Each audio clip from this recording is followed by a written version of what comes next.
দাও যে যারা আমাকে ভালোবাসো, যারা আল্লাহর ভালোবাসা পেতে চাও, যারা আল্লাহর মহব্বত পেতে চাও, আল্লাহকে মহব্বত করতে চাও, তোমরা যেন তারা যেন তোমাকে তুমি নবীকে যেন তারা মহব্বত করে।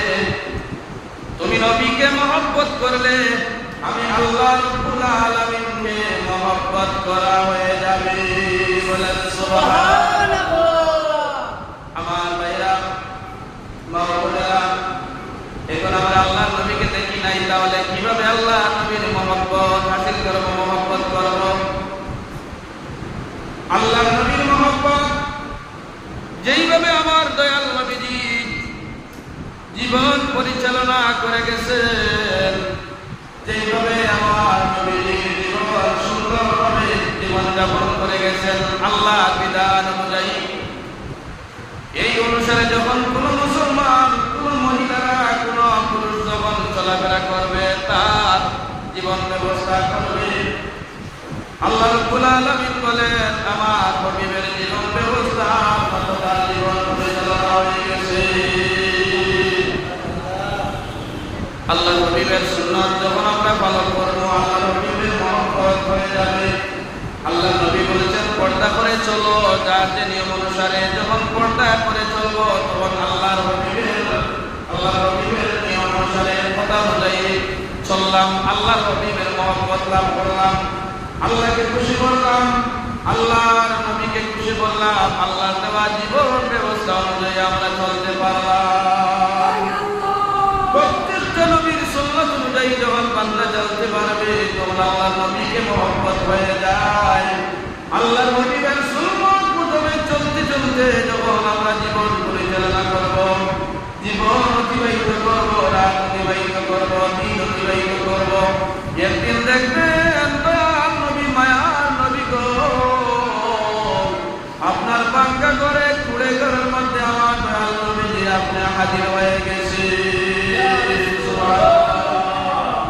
আল্লাহ নবী চায় না যে শুধু আলিম হতে হবে, আল্লাহ নবী চায় আলিমের মধ্য থেকে হোক আর আওয়াম মানুষের মধ্য থেকে হোক, যদি আমার সুন্নত তরিকায় তার জীবন যাপন করে, আমার মতের উপরে তার মতের মিল হয়ে যায়, আমার চলার সাথে তার চলার মিল হয়ে যায়, তাহলে আমি নবী তার সাথে দেখা করবো, সে আমার সাথে দেখা করে লাগবে না, লাগবে না।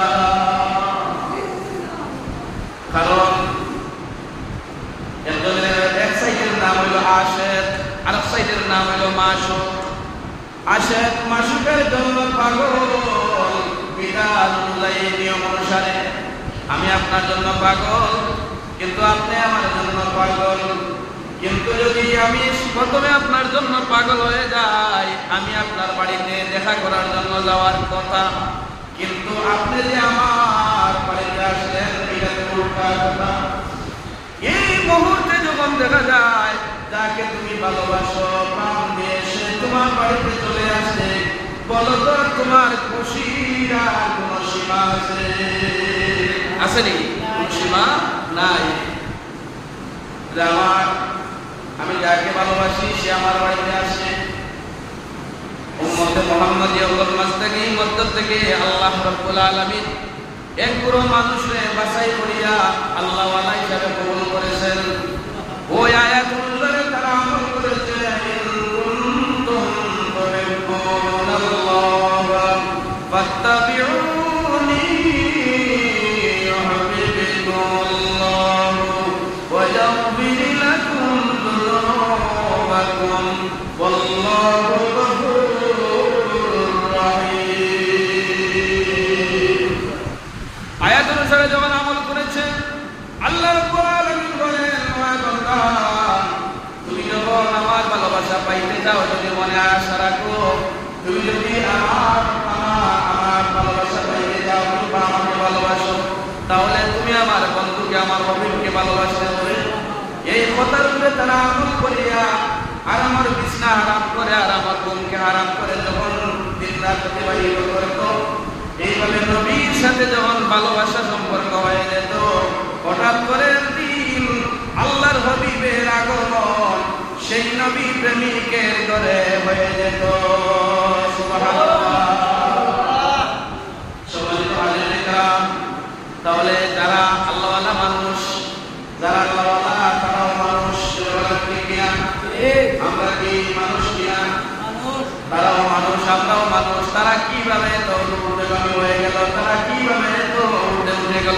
সমাজে সম্মানী হয়ে গেল। এমন কিছু জিনিস আছে যে জিনিসগুলা তারা মন থেকে বাদ দিয়েছে, এমন কিছু জিনিস আছে যেটা তারা মনে চায় কিন্তু তারা মনের বিপরীতে চলাফেরা করেছে। মনের বিপরীতে তুমি চলো, তোমার মন বলবে আজকে আমি তোমার নাম না পড়ে আমি পিকনিকে যাব, মনকে বলবে না না আজকে আমি তোমাকে যেতে দেবো না। কিভাবে যেতে দেবো না? হঠাৎ করে যদি শরীর দুর্বল হয়ে যায়, তখন যদি দুর্বল হয়ে যায় মন আর পিকনিকে যেতে পারবে না, পারবে না। এই মনের আনন্দ শেষ তনের কারণে, যার কারণ হলো আমি যাইতে পারবো না। মানুষ দুর্বল হয় যখন মানুষের নেক আমল করা ছাড়ি দেয়, মানুষ বেজ্জত হয় যখন নবীর সুন্নাত তরিকা বাদ দেয়, মানুষ অপমান করে যখন আল্লাহর হুকুম ছাড়িয়া দেয়। প্রত্যেক প্রাণীর মধ্যে প্রত্যেক প্রাণীর মধ্যে আল্লাহর ভালোবাসা এমন, তারা দিন রাত্রি 24 ঘন্টা আল্লাহ তাআলার জিকির করে যায়। নবীর প্রেম ইশকের বাতি সর্বাবস্থায় তারা দিলের মধ্যে জ্বালিয়ে রাখে। যেমন উদাহরণস্বরূপ বলি, আমরা মানুষ জাতি প্রত্যেক প্রাণী যারা আছে, মানুষ আর ইন্দ্রিয় বাদ দিয়া, এই দুইগুলো বাদ দিয়া যত প্রাণী আল্লাহ রাখার সমস্ত মখলুকাতেরা তারা 24টা ঘন্টা তন্দ্রায় নিদ্রায় সব কিছু অবস্থায় আল্লাহ জিকির করে থাকে। তফসিরে বাইবেলের মধ্যে দেখুন, যারা গরু যখন রাত্রে ঘুমায় তখন সেও আল্লাহ জিকির করে। তার প্রমাণ কিতা?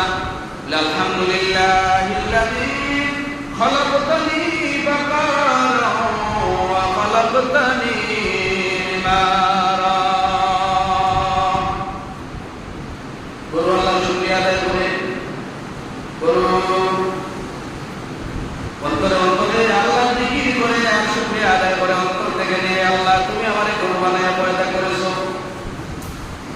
আমি গরুর মাংস গোশত তোমার বান্দাদের জন্য হালাল করে দিয়েছো, গায়ের চামড়া হালাল করে দিয়েছো, আমার দ্বারা তোমার বান্দারা অনেক উপকার পায়, আমার প্রত্যেকটা জিনিস তোমার বান্দাদের জন্য